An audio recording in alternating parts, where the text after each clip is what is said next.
Baik, Assalamualaikum warahmatullahi wabarakatuh. Disiarkan langsung dari Jalan Lingkar Selatan, tepatnya di gedung Badan Narkotika Nasional Provinsi Nusa Tenggara Barat. Kembali hadir bersama saya Herky Andi di sore hari ini, tentunya di program Suara Mondial yang merupakan turunan program dari Karang Taruna Monjok berkolaborasi dengan Humas BNN Provinsi NTB. Nah, di edisi hari ini, Sobat Muda dimanapun kalian berada, sesuai dengan tema kita antara sebuah pengorbanan dan pariwisata. Ini memang nggak jelas sih dari suku kata, cuma dua suku kata, namun kita akan breakdown nanti sambil kita berbincang dengan para narasumber kita. Di sore hari ini telah hadir salah satu yang memenangkan kompetisi ya, finalis Putri Mandalika. Kita sapa. Halo. Halo, selamat sore Kak. Sore, namanya siapa? Nama saya Dina. Dina, nama lengkapnya siapa? Irsyadina Sana Barat. Sebagai kemarin di Putri Mandalika meraih? Alhamdulillah diamanahkan menjadi Putri Mandalika Pariwisata NTB tahun 2022. Oke, boleh minta tepuk tangan dulu ya? Yeay. Dan kemudian di sebelah kiri, ini nggak asing sih di dunia pertelevisian, khususnya di Lombok. Halo Rio, Septrio Dewantara bukan ya? Septrio. Septrio Ardiansa. Ini salah satu putra terbaik Lombok Tengah. Alhamdulillah. Yang warawiri, yang banyak sekali. Kemarin kita banyak berkolaborasi dari tahun 2011 ya, kita ketemu, 12. Kita kenal 12 ya. Oke. Nah, terkait dengan tema kita nih Sobat Muda, tentang pengorbanan dan pariwisata. Kita balik ke sejarah dulu ya, bagaimana Putri Mandalika ini mengorbankan dirinya agar terhindar dari peperangan di antara para kerajaan di zaman dahulu. Nah, kalau kita ilustrasikan ke zaman sekarang ini, si Dina ini kan meraih sebagai finalis Putri Mandalika ini. Bukan finalis lagi loh Mas. Apa dong sudah sebagai juara. Ya, sebagai juara. Artinya adalah antara di zaman dahulu mengorbankan diri, nah sekarang mengorbankan diri dari waktu, terus kemudian untuk tidak ada banyak waktu buat keluarga misalnya, itu seperti apa?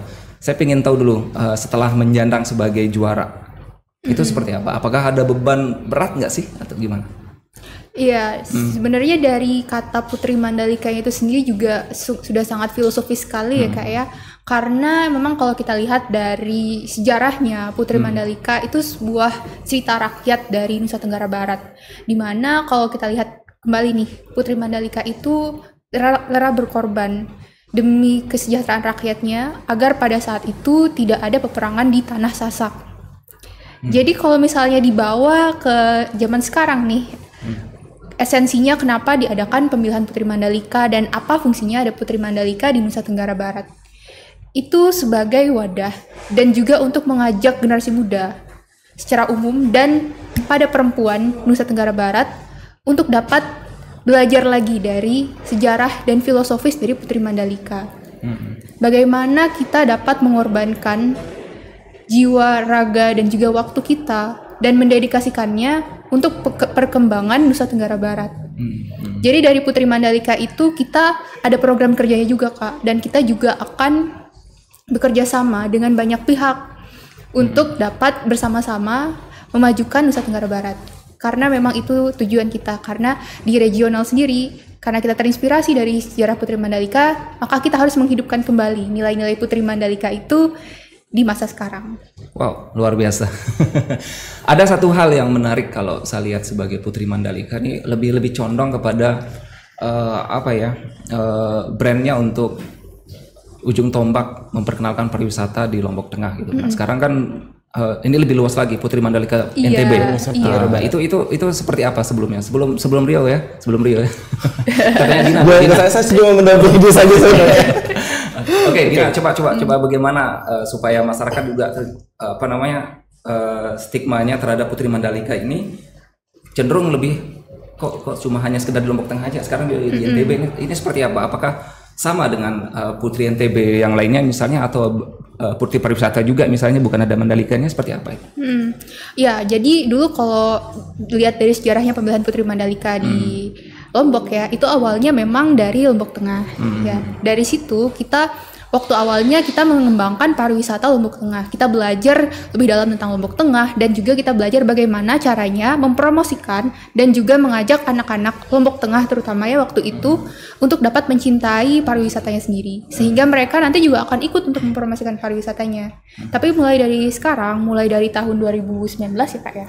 Tahun 2019 itu kita sudah mulai memperluas wilayahnya wilayah kita sebagai Nusa Tenggara Barat iya, regionalnya jadi Nusa Tenggara Barat ya Kak ya. Kenapa? Karena memang kita lihat dari sejarahnya waktu kita mengadakannya itu di Lombok Tengah itu sudah sangat terasa sekali manfaatnya.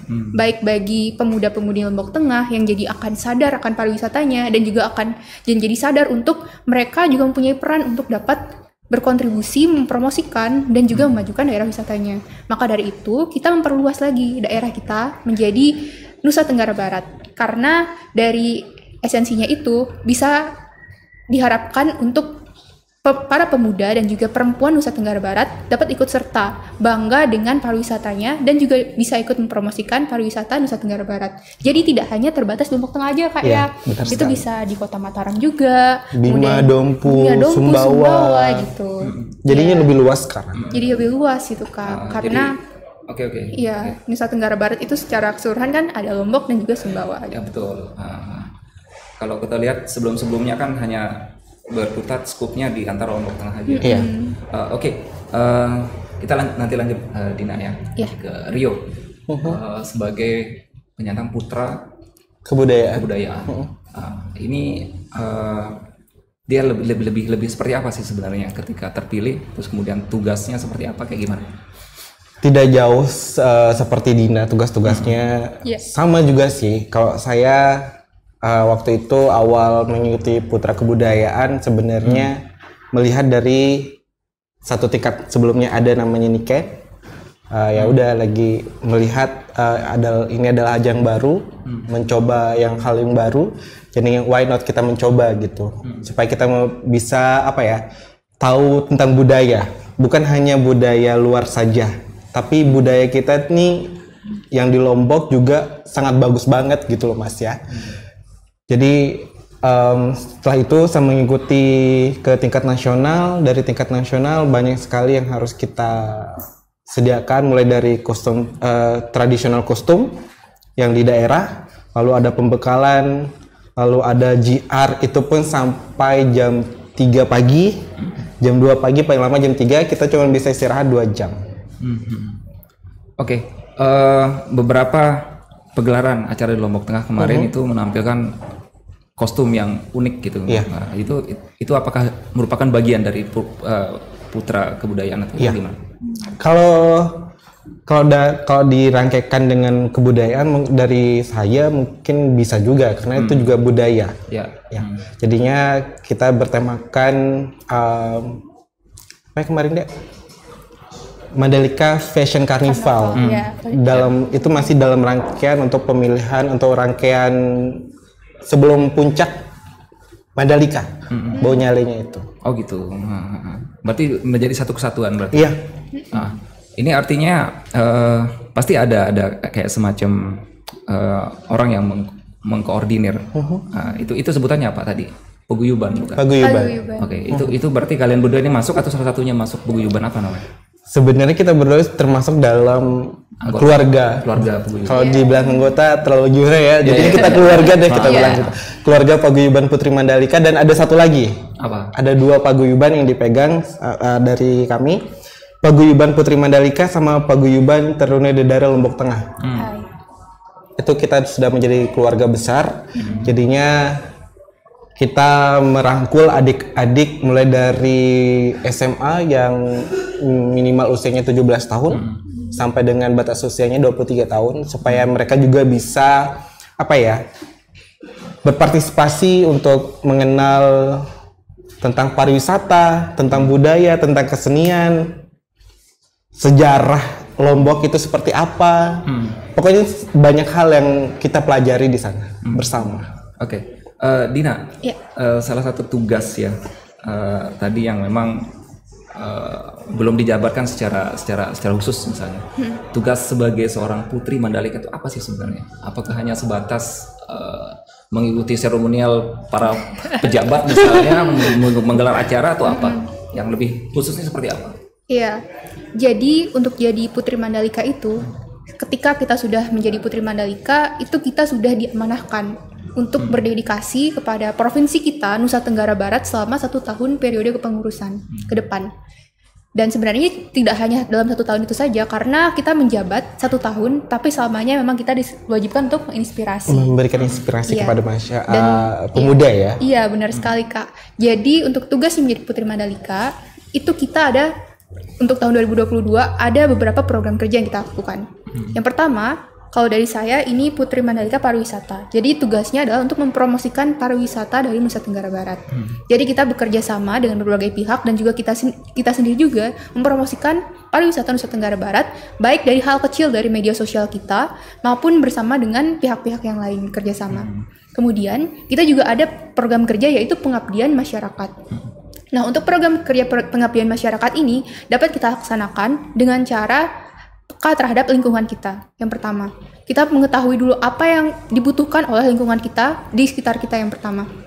Karena kita lihat kalau misalnya di lingkungan kita sendiri, di sekitar kita misalnya di Kota Mataram atau di Kabupaten Lombok Tengah, ada beberapa orang yang memang membutuhkan bantuan kita. Itulah tugas kita sebagai Putri Mandalika untuk peka terhadap apa yang dibutuhkan oleh masyarakat. Dan pada pelaksanaan program kerja pengabdian masyarakat ini, salah satu yang dapat kita lakukan dari Putri Mandalika itu adalah dengan cara belusukan. Jadi kita sudah melakukan beberapa kali belusukan, baik itu ke panti asuhan maupun ke jalanan-jalanan untuk lebih tepat sasaran kepada masyarakat yang membutuhkan, dan untuk mengajak juga para generasi muda agar dapat peka terhadap lingkungannya. Karena memang di sekitar kita banyak yang membutuhkan dan kita pun harus sadar bahwa kita juga dapat melakukan sesuatu untuk lingkungan kita. Itu di pengabdian masyarakat. Ya, selanjutnya kita juga ada program kerja untuk bersama-sama menjaga kebersihan dan juga pariwisata yang sudah ada di Nusa Tenggara Barat ini. Itu contohnya, misalnya kita pergi ke suatu pantai atau kita pergi ke suatu air terjun dan wisata di Lombok sendiri atau di Sumbawa, itu kita harus menjaga kebersihannya. Gitu. Jadi kita ajak mereka, para generasi muda, untuk tidak hanya jalan-jalan bangga dengan pariwisatanya, tetapi juga untuk menjaga kebersihan dan melestarikannya gitu. Selain itu juga kita juga harus sadar akan lingkungan kita, dan kita juga akan melakukan bakti sosial kepada masyarakat, di mana bakti sosial ini itu rencananya akan kami laksanakan untuk dapat mengetahui kebutuhan masyarakat yang ada di pedalaman dari Nusa Tenggara Barat, yang ada di desa-desa terpencil, iya kayak gitu Kak. Jadi itu namanya bakti sosial yang insya Allah nanti kita laksanakan bulan Desember ini ya Kak ya. Amin, semoga bisa terlaksana deh ya. Tinggal itu. Iya. Oke. Banyak program kerja tadi ya yang sudah dijabarkan. Cuman sekarang yang menjadi fokus utama dari Putri Mandalika itu apakah hanya sebatas memperkenalkan pariwisata saja, atau ada beberapa hal lain gitu maksudnya? Jadi untuk tahun 2022 ini kita fokus kepada 4 hal tadi. Yang pertama, pariwisata. Karena memang sekarang ini kita harus sadar ya, kalau Nusa Tenggara Barat dan juga Lombok, Sumbawa itu kan sedang menjadi pusat perhatian dunia ya, apalagi tahun 2022 ada Mandalika, ada MotoGP di Mandalika, kemudian ada WSBK yang diadakan 2 kali ya tahun ini ya. Ya, kita harus sadar bahwa promosi pariwisata itu memang harus digencarkan, karena ini memang kesempatan untuk kita untuk dapat mempromosikan pariwisata Nusa Tenggara Barat. Itu jadi fokus kita yang pertama. Kemudian yang kedua itu adalah fokus kita kepada pemberdayaan perempuan, karena kita dari namanya itu adalah Putri Mandalika. Jadi itu merupakan suatu wadah yang khusus untuk mengembangkan perempuan Nusa Tenggara Barat, untuk mereka agar mereka sadar akan peran mereka, dan mereka tahu bahwa ada wadah, dan juga ada wadah yang dapat menampung mereka, dan juga mereka dapat menggunakan wadah tersebut untuk menggunakan potensi mereka untuk diberdayakan dan untuk meningkatkan kualitas Nusa Tenggara Barat, baik dari segi promosi pariwisata, kesehatan, ataupun di lingkungan Nusa Tenggara Baratnya. Kemudian yang ketiga itu adalah pemberdayaan anaknya. Karena Nusa Tenggara Barat ini ya Kak ya, itu kan adalah salah satu provinsi dengan jumlah anak kelahirannya itu tinggi di Indonesia. Dan untuk pemberdayaan anaknya ini itu sangat penting dilakukan karena anak itu adalah generasi muda penerus dari bangsa kita. Generasi muda penerus Nusa Tenggara Barat maupun Indonesia. Jadi bagaimana caranya agar kita mengetahui masalah apa yang ada di anak? Kalau di Nusa Tenggara Barat ini mungkin masalahnya itu masih tentang masalah kesehatan. Masih banyak anak yang stunting, ada anak yang gizi buruk, yang mengalami gangguan mental karena bullying di sekolahnya. Itu kita harus peka.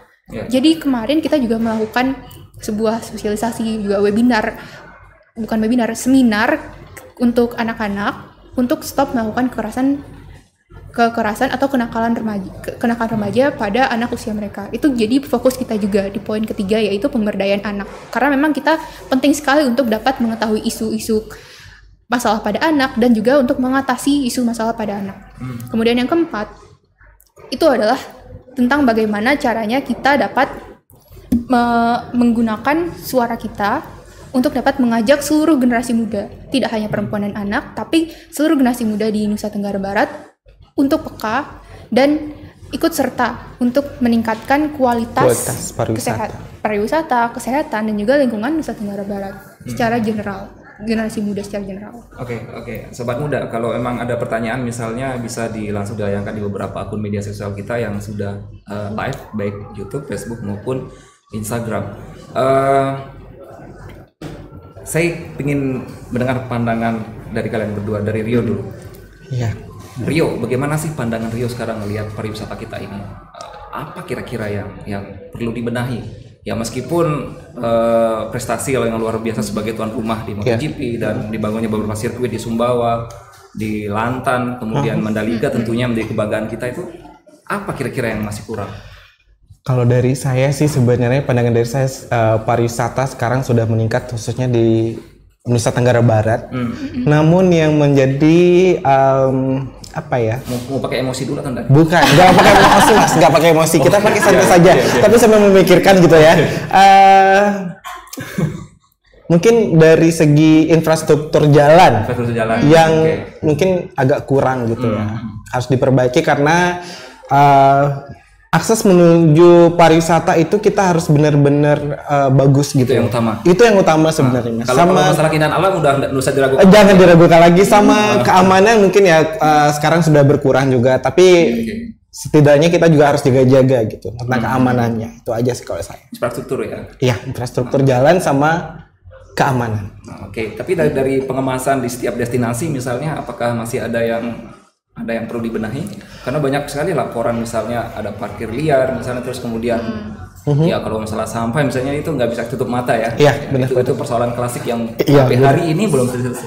Itu tidak bisa diselesaikan kalau masalah yang tadi Mas Andi sebutkan. Tapi tentang kayak parkir liar mungkin bisa diatur sama apa ya, kalau kita bilang bapak-bapak tukang parkir atau mas-mas tukang parkir biasanya mungkin bisa kita berikan apa ya, semacam apa sih pemberitahuan lah istilahnya gitu, supaya tidak parkir liar. Nanti kita akan membantu juga mungkin dari teman-teman Putri Mandalika dan juga mungkin satunya lagi paguyuban Terudarinya mungkin nanti bisa untuk ikut serta juga gitu. Untuk Dina ini kan di setiap desa wilayah destinasi wisata ini kan kita ada kelompok sadar wisata kita, Pokdarwis itu koordinasinya seperti apa sih sebenarnya untuk teman-teman Putri Mandalika? Iya, jadi kita memang juga dari program kerja kita juga yang promosi pariwisata, kita juga sudah bekerja sama dengan beberapa Pokdarwis desa-desa wisata, terutama di desa-desa wisata Lombok Tengah, yang memang desa wisata Lombok Tengah itu sangat banyak sekali ya Kak ya. Benar sekali. Iya, jadi dari sejak kami awal dipilih itu kita sudah gencar, dan juga Pokdarwis itu juga sudah gencar untuk mengajak kita untuk yuk sama-sama kita promosikan, kita kenal lebih dalam tentang desa-desa wisata yang di Lombok Tengah, dan juga kita promosikan agar masyarakat tahu tentang desa wisata itu dan juga tertarik untuk mengunjungi desa wisata itu. Jadi untuk caranya kita buat berkolaborasi bareng-bareng nih Kak, ya tentunya kita kenalan dulu dengan Pokdarwis masing-masing desa wisata, kita mengetahui desa wisata apa saja yang ada, karena banyak sekali jumlahnya puluhan ya, bahkan sekarang mungkin sudah ratusan ya Kak ya, kalau dari seluruh Nusa Tenggara Barat ya, karena dari Lombok Tengah sendiri saja sudah puluhan jumlahnya Kak. Nah terus nanti dari sejak kita mengenal tentang desa wisata itu, kita saling bertukar kontak, dan nanti juga ada kontak personnya yang kita bagi, karena kalau kita kan kita winernya dari Putri Mandalika. Itu nanti kita bagi tugas yang siapa jadi kontak person untuk desa wisata A, desa wisata B gitu.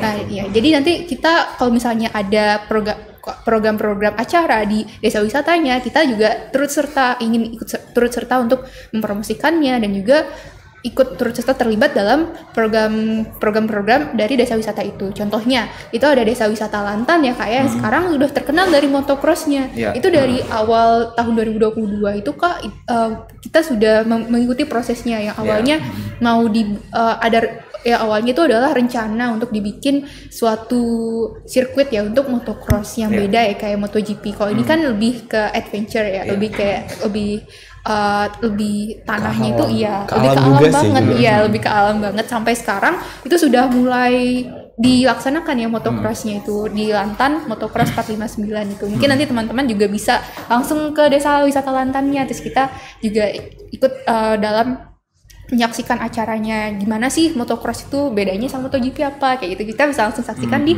desa Lantan gitu. Selain itu juga ada desa wisata Karangsidemen dan juga desa wisata lainnya yang ada di Lombok Tengah, yang nantinya kalau yang untuk tadi kolaborasinya itu kita bagi di kontak personnya dari masing-masing kita gitu. Dari berlima. Oke, selain pariwisata, apakah ada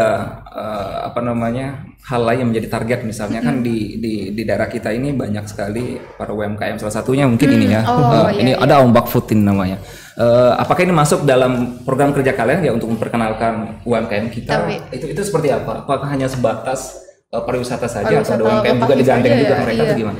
Iya, sebenarnya ini juga masuk ke dalam program kerja pariwisata kita, tapi kita memang belum ya beberapa UMKM itu memang kita belum terlalu ada kerjasama dengan beberapa UMKM karena mungkin belum ada kerjasama juga, dan tapi memang ini untuk mempromosikan makanan daerah itu juga masuk ke dalam promosi pariwisata, di mana itu juga program kerja kita yang tahun 2022. Jadi kalau untuk promosi makanan sendiri itu awal kita sekarang itu masih terbatas di media sosial aja, yang kayak seperti mengenalkan sate rembigel atau makanan-makanan yang ada yang khas menjadi makanan khas Nusa Tenggara Barat. Nah, tapi kalau memang ini memang kalau memang UMKM-nya kita juga sangat bersedia untuk bekerjasama, karena memang potensinya untuk dipasarkan itu UMKM itu sangat berpotensi sekali.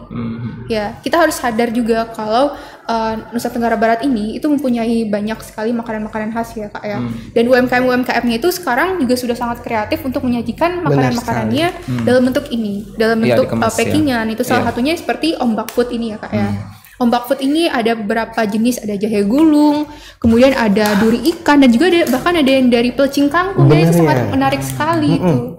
Ya, itu bisa kita coba, dan juga siapa tahu nanti ini dapat kita pasarkan secara nasional. Oke. Ya.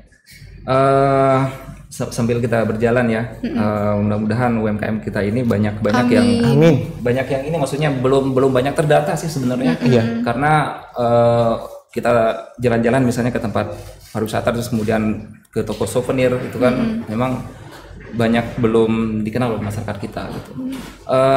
Rio, ada beberapa hal persoalan misalnya pariwisata di Lombok Tengah gitu kan, ketika MotoGP kemarin ini sebagai evaluasi aja sih sebenarnya. Kesiapan dari SDM kita pada waktu itu kan banyak keluhan-keluhan dari para penonton kita dari luar daerah, itu benar-benar crowded ketika itu gitu. Itu selain infrastruktur, ada nggak hal yang perlu menjadi catatan untuk pemerintah misalnya untuk diperbaiki? Mungkin sistem penataannya mungkin ya Mas ya. Atau memang kita baru tumben sekali juga sih tumben pertama perdana juga untuk melaksanakan MotoGP, tapi selalu kita akan support apapun kegiatan dari pemerintah. Tapi untuk teman-teman yang bergerak di bidang budaya kemarin, mereka tercover nggak untuk bisa tampil di situ waktu kemarin? Atau enggak? Yang terbaru kemarin, USBK kemarin lah. Itu kan bahkan dibuka sama Genang Beli segala macam, kan luar biasa sekali. Ada rekan-rekan dari Putri Mandalika, itu terlibat juga ya kemarin. Terlibat. Itu Putri Mandalika Persahabatan. Yaitu Sukma ya. Sukma. Cuman karena tadi kita salah miskomunikasi, jadinya seharusnya berada di sini, jadinya saya menggantikannya gitu ya. Jadinya ya kita permohonkan saja, semoga Sukma cepat sembuh ya. Iya, oke. Bisa beraktivitas seperti biasa kembali. Jabatan sebagai Putri Mandalika ini bahkan berakhir di bulan Februari tahun 2023. Tapi maksudnya apakah nanti setelah ada pergantian nahkoda misalnya itu apakah yang sebelumnya akan tetap terlibat atau gimana? Iya, tentu saja Kak, karena itu jadi salah satu pertimbangan saya juga sih untuk mengikuti dan ingin terlibat di Putri Mandalika, karena saya lihat sejak dari tahun lalu itu memang alumni-alumni itu juga terus dilibatkan dalam acara-acara. Seperti yang tahun ini waktu kita promosi pariwisata di Lombok Tengah, waktu HUT Lombok Tengah kemarin itu juga alumni-alumni juga turut dilibatkan. Bukan dari alumni saja sebenarnya sih Mas ya. Keluarga Paguyuban yang winner maupun tidak winner semuanya kami rangkul untuk bersama-sama mempromosikan pariwisata. Jadinya tidak terlepas tidak menang maupun menang, kita tidak lepas. Tapi kita merangkul mereka, bagaimana sih program mereka yang akan mau ke depannya bersama-sama gitu. Walaupun ada winner nih, tapi jadi salah satu bagaimana cara untuk mempromosikan pariwisata di Nusa Tenggara Barat ke ajang internasional malah untuk karnival. Oke. Dina, selama mengikuti Putri Mandalika nih sebelum terpilih maksudnya, kemudian setelah menjalani sekarang hampir 1 tahun, itu kira-kira pelajaran apa yang bisa kamu petik? Waduh, banyak sekali Kak kalau pelajaran yang diambil dari sejak mengikuti Putri Mandalika, karena kalau dari saya sendiri, saya tuh awalnya anaknya yang pendiam banget ya, kayak Kak Yo tahu sekali kalau saya tuh anaknya pendiam banget. Terus menyendiri ya? Iya, tapi saya tahu. Tapi tidak jomblo kan? Enggak jomblo kok Pak. Okay. Tapi saya tahu kalau ada yang bisa saya lakukan untuk lingkungan sekitar saya. Dan saya tahu kalau Putri Mandalika itu adalah wadah yang tepat untuk saya menyalurkan apa yang saya inginkan, karena saya mempunyai visi dan misi yang sama dengan Putri Mandalika.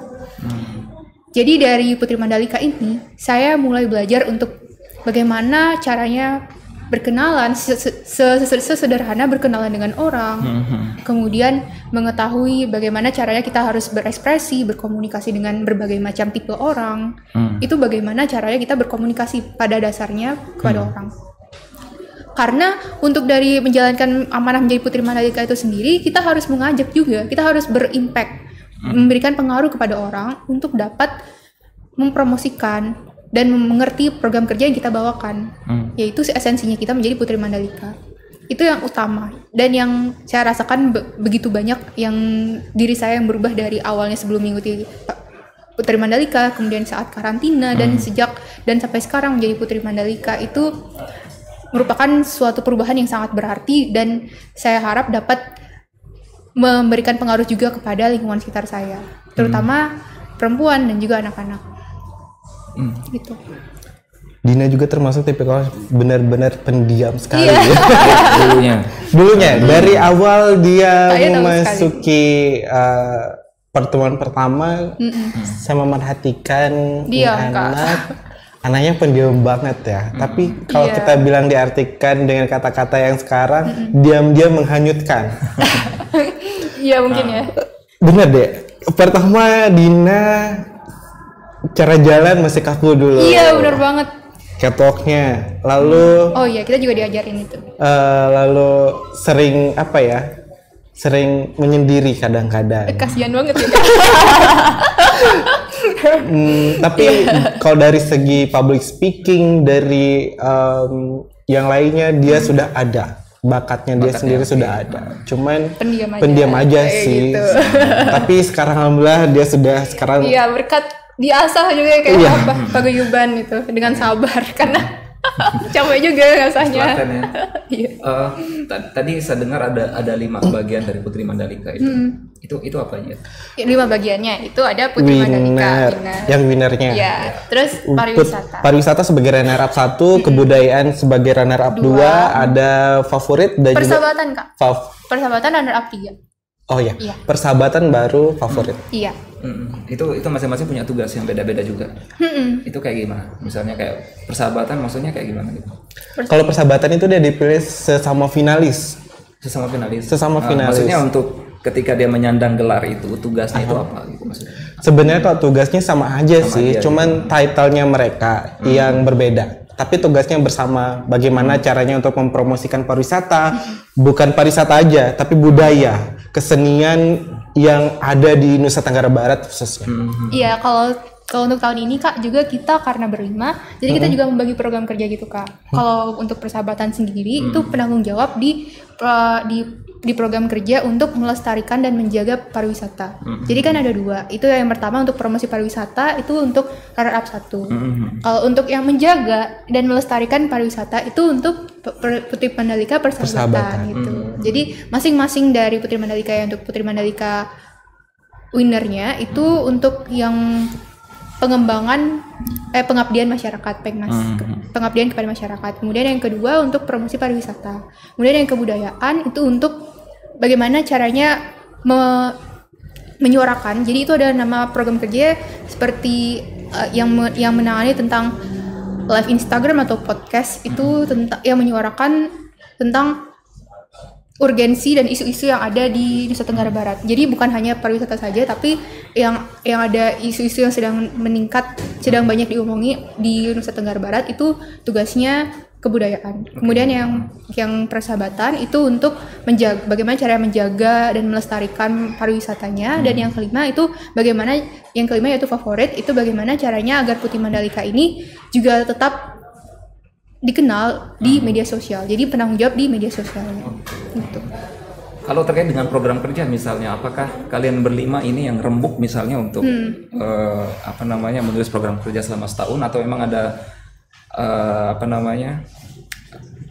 istilahnya ada yang ngebantu misalnya dari pihak paguyuban atau ada intervensi dari dinas BPPD misalnya, atau Dinas Pariwisata Lombok Tengah, atau bagaimana? Tentu saja. Ada ya?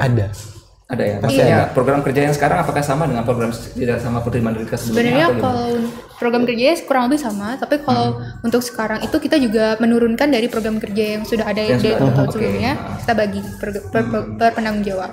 Oh gitu. Jadi intinya misalnya dari angkatannya Dina ada yang belum terlaksana, mereka akan menurunkan ke penerusnya yang baru.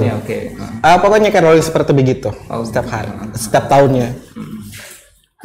Sejauh ini peran dari media sosial menurut kalian berdua ini untuk mempromosikan wisata ataupun apalah tentang Lombok ini yang tentunya dalam tanda kutip yang hal positif, itu benar-benar bisa efektif nggak? Sangat efektif sekali ya saya. Karena sangat efektif banget. Karena apalagi selain kunjungan-kunjungan misalnya ke beberapa destinasi atau mengunjungi masyarakat melakukan dialog misalnya, lebih efektif mana gitu? Kalau dari saya sih lebih efektifnya kampanye lewat media sosial. Kayak contohnya Instagram, Facebook, YouTube, podcast seperti saat ini juga sangat efektif. Bagaimana kayak buat konten-konten gitu loh. Lebih efektif juga bagaimana cara memperkenalkan pariwisata.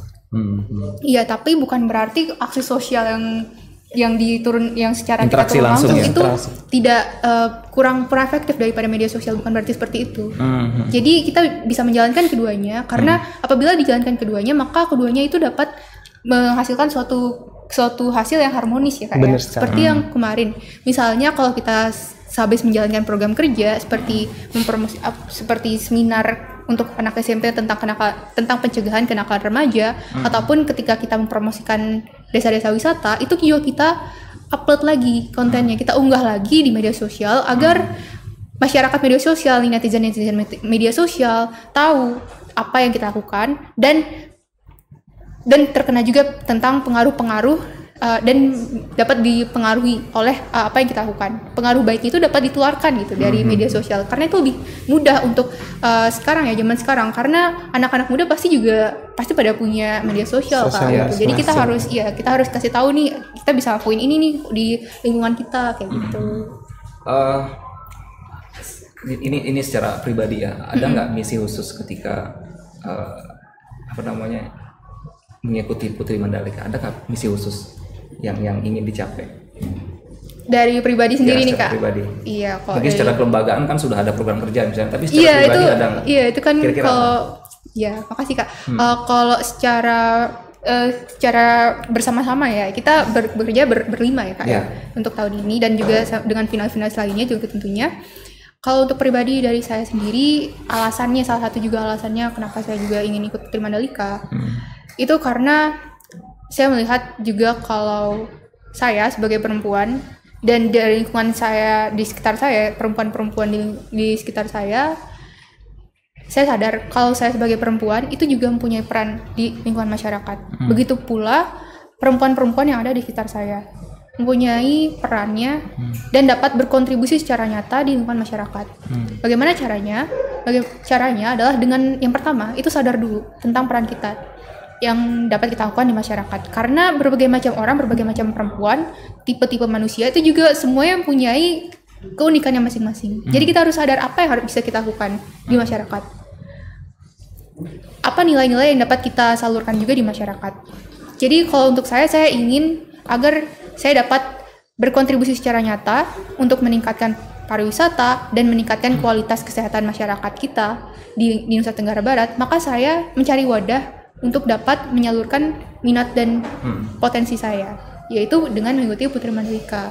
Dan alhamdulillahnya dengan mengikuti Putri Mandalika ini dan bertemu juga dengan paguyuban, keluarga paguyuban dan juga banyak orang, itu membantu saya untuk menyelesaikan dan menjalankan misi saya itu. Kalian berdua ini sebagai influencer, tentunya memiliki tanggung jawab untuk menyebarkan satu kebaikan ya. Rio, kira-kira apa yang belum dilakukan? Yang di mana dulu? Yang ya sebagai seorang putra kebudayaan. Kalau saya yang belum dilakukan?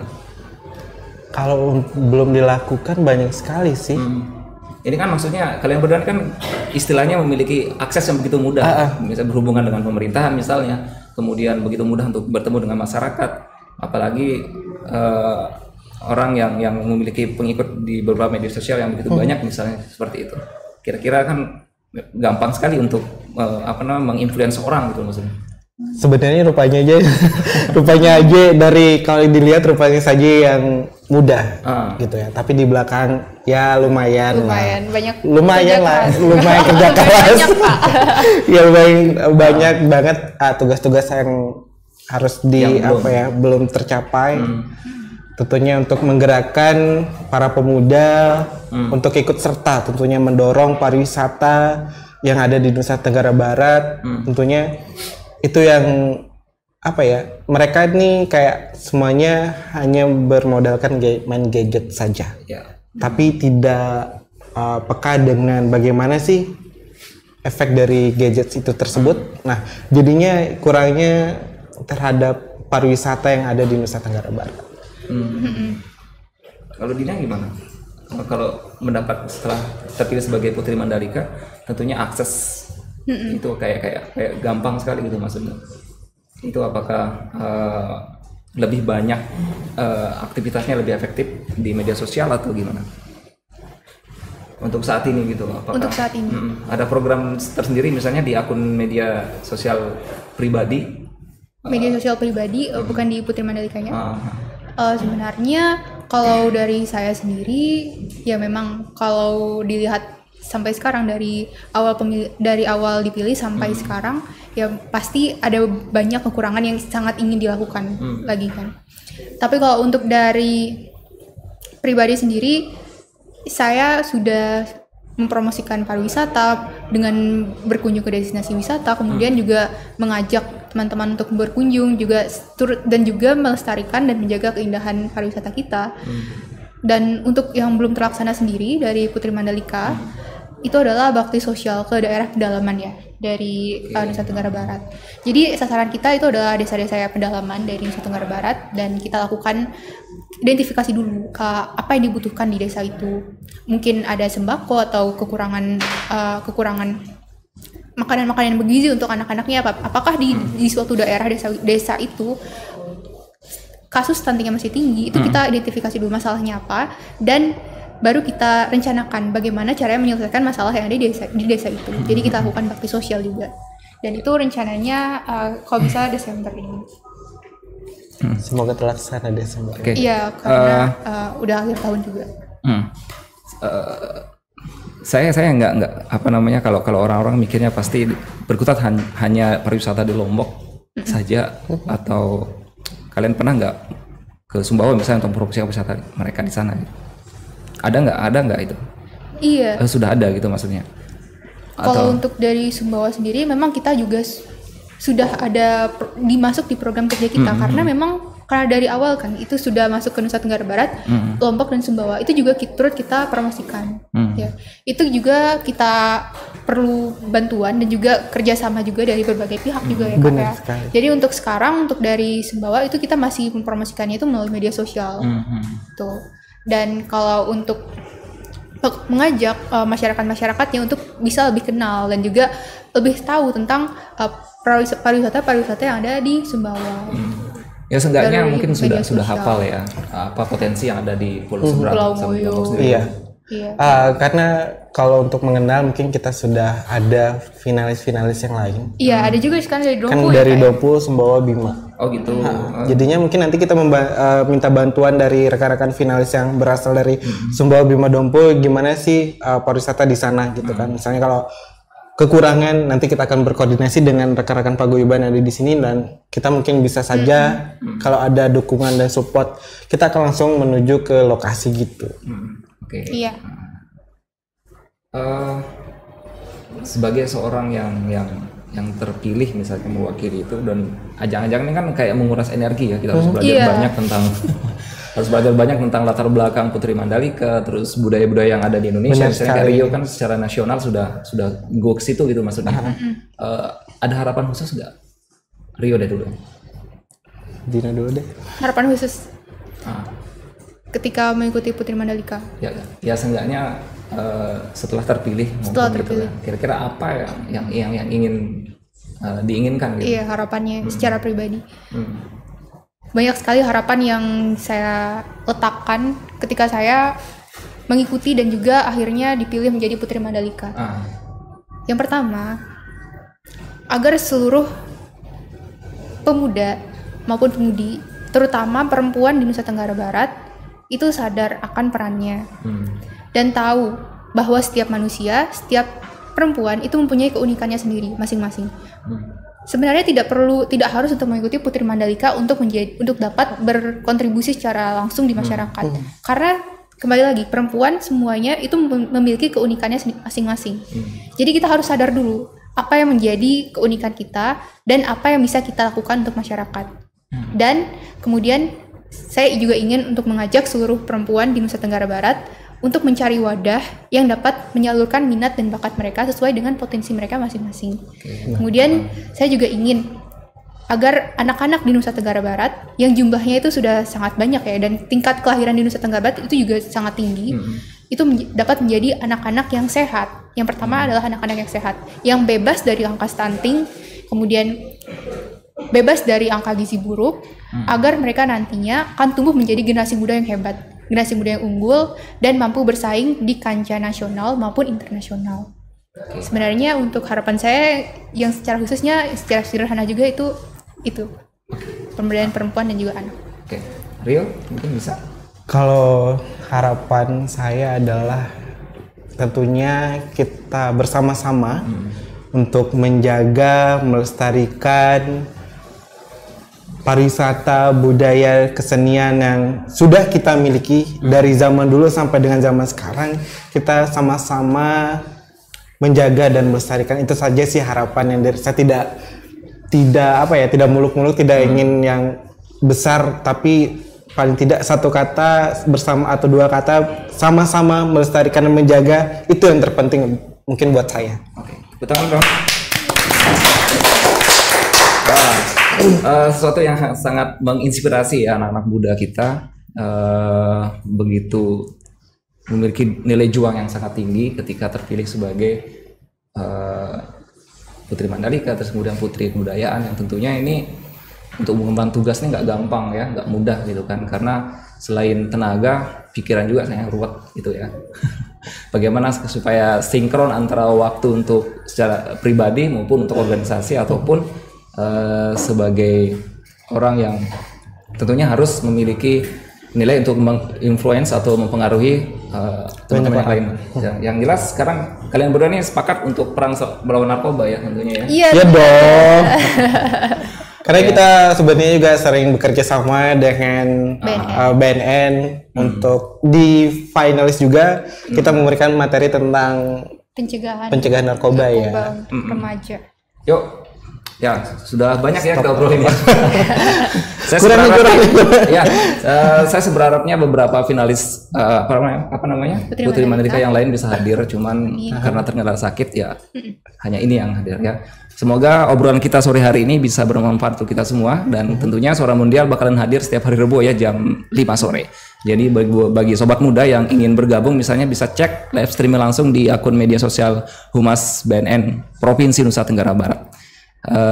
Sekaligus saya ingin pamit undur diri, saya Herky Andi dan teman-teman dari Rio dan Dina mengucapkan terima kasih atas perhatiannya. Wassalamualaikum warahmatullahi wabarakatuh dan sampai jumpa. Sampai jumpa. Subscribe. Komen, share jangan lupa. Subscribe. Komen, share jangan lupa. Subscribe. Share jangan lupa. Subscribe. Komen, share jangan lupa. Subscribe.